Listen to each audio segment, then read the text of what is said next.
Biramo sljedeći stav. Ne možemo mi da se izvinjavamo i odgovaramo za svoje zločine dok prvo oni drugi ne priznaju što su nama radili.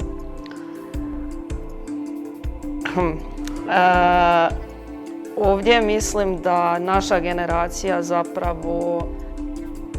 ne pati samo od toga da smo mi oni drugi u smislu, dakle, nekakvom nacionalnom, nego i generacijskom. Dakle, mi nismo svjedoci rata, mi smo svjedoci možda posljedica rata i onoga što je taj rat napravio društvu i sva ratna zbivanja koja su se dogodila prije toga, ali ne možemo, dakle, ne možemo se dovesti do te razine, dakle, da stalno krivimo druge i da smo mi uvijek one žrtve, da smo mi, nebitno koje smo narodne pripadnosti, da smo mi uvijek oni koji zapravo nisu ništa napravili. Ratna zbivanja su ratna zbivanja i ne možemo se ni kriviti, dakle, mi kao generacija, ali možemo priznati da je naša nacija, da je naš narod u prošlosti radio i stvari koje su bile dobre i stvari koje nisu bile dobre, ali se one svakako trebaju prikazati. To se ne mogu složiti zato što ne kaže se, mislim ne bih nikada rekao da je naša nacija radila nešto ili da se naš narod radio nešto jer je to sasvim pogrešno.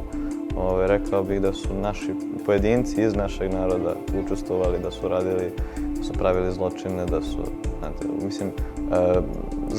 to je glavni problem i jedna stvar koja se često prožima danas kroz medije, pogotovo baš me onako žacnulo kad sam čuo, ne znam, naš predsjednik kad se vratio s neke konferencije, nešto što je bilo, nemam pojma, i rekao je kao oni su proglasili Srbe genocidnim narodom. A činjenica da se nijedan narod nije okrivio ni za jedan rat od Prvog svjetskog rata upravo zbog posljedica toga šta se desi kada okriviš cijel narod za jedan rat, ti govori da da ljudi koji to čuju će automatski da poveruju, a da ti ljudi koji to pričaju nemaju pojma o čemu pričaju. I onda se dešavaju ovakve stvari. Mislim, ja sam siguran da vi ne mislite da je ceo vaš narod radio neki zločin i da je ceo neki narod radio neki zločin, ali se dešava da bukvalno u govoru se ustali to, naš narod je radio nešto. Nije narod radio ništa. Radili su pojedinci i radili su oni koji su vođeni tim pojedincima i tako dalje, ili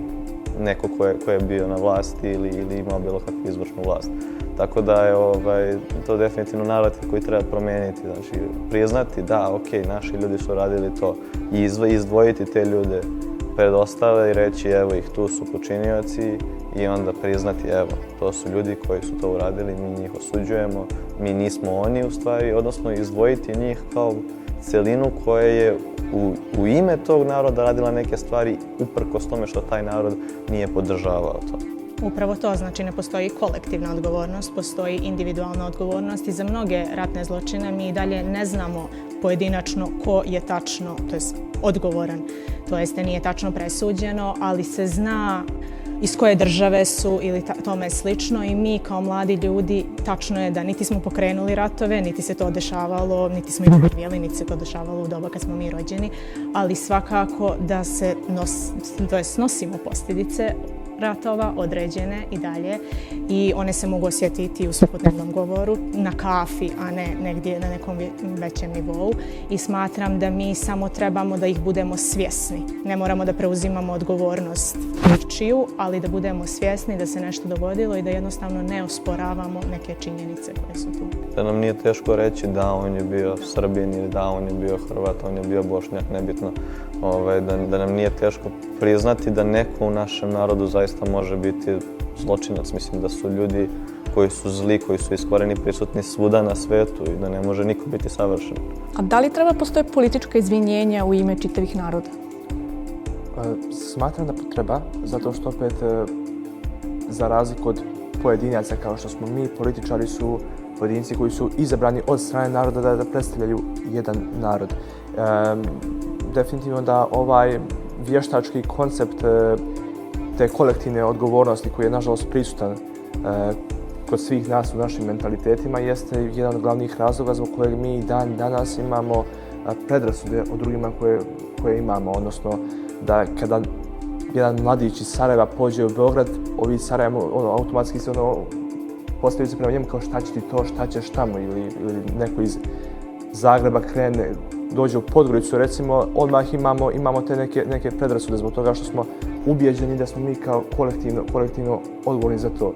Kako kažem, s druge strane, političari su oni koji su prije svega izazvali sve ove stvari.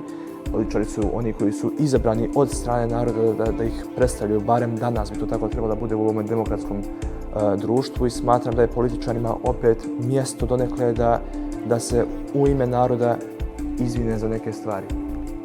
Međutim, djelomično ovaj stav potvrdio bi teoriju kolektivne odgovornosti, odnosno kolektivne krivice. Iako političari svakako trebaju da određene stvari opovrgnu, odnosno da razgovaraju o njima u ime čitavog ili u ime cijelog naroda, mislim da bi djelomično trebalo preispitati to ponovo i kada se tiče tih izvinjenja naročito, oprezno rukovati tim terminom kako bi se izbjegla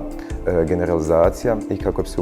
uopćeno izbjegao ovaj termin koji smo prethodno spomenuli, a to je određena kolektivna odgovornost i kolektivna krivica čitavih naroda koji žive ovdje zajedno. A to sve onda uz još jedan termin koji je prethodno spomenut, radi se o toleranciji, može se doći do jednog multikulturalnog društva koji je zapravo ideal. Stvarno je samo važno napomenuti da ste postavili pitanje na koje filozofi već vekovi, mislim možda ne vekovima, ali sigurno dugih decenija pokušavaju da odgovore. Mislim, da li je ovo što sada se vrti, da li je ta kolektivna odgovornost postoji ili ne postoji, da li ako smo mi prisustvovali nekom zločinu i nismo ništa reagovali, da li smo i mi samim tim krivi, odnosno te neke teorije odgovornosti. Mislim, super je pitanje, ali je nemoguće na njega dati konkretan i koncizan odgovor, jer kao što rekao, mnogi ljudi, vjerovatno i pametniji i stariji od nas, su razmišljali o tome već dugo godina i nema nijednog tačnog odgovora.